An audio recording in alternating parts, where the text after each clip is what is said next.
Men hozir aytayotgan gaplarimni men kimgadir tegizib yo kimgadir atab aytayotganim yo'q. Faqatgina o'rtamizda shunday insonlar borligini biz hammamiz juda ham yaxshi bilamiz va hammamiz bir-birimizni to'g'ri tushunishga harakat qilamiz. Masalan, shunday bo'ladiki, uylanmoqchi bo'lgan yoki turmushga chiqmoqchi bo'lgan yigitlar, qizlar bir-biri haqida surishtirib boshlashadi.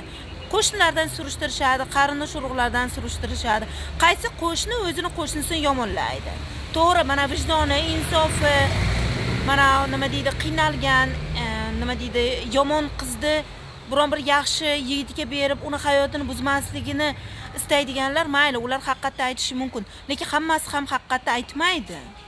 Ular ozgina bo'lsa ham yoshirishadi. Yo'q, qaysi ammasi, xolasi o'zini jiyanini yomonlaydi, hech kim yomonlamaydi. U ham mayli.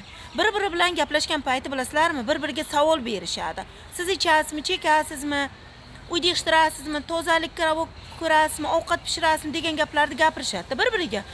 Siz qanday savol beryapsiz va kimga beryapsiz, yaxshilab o'ylab ko'ring. Siz o'sha savolga o'zingizga yoqqan javobni olasiz-ku. Qaysi qiz aytadi, "Yo'q, men ovqat pishirishni bilmayman. Men bemaza ovqat pishiraman. Men pishirgan ovqatdan qorningiz og'riydi" deb qaysi qiz aytadi? Qaysi qiz "Men uyda yig'ishtirishni bilmayman, menga uy yig'ishtirish yoqmaydi" deydi?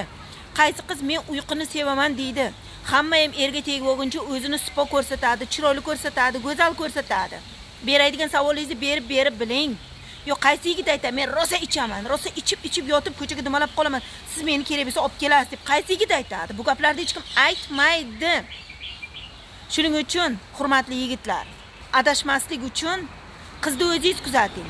Bir kun kuzating, 2 kun kuzating, 1 oy kuzating, keyin sovchi qo'ying, oling. Ana o'shanda pushaymon yemaysiz.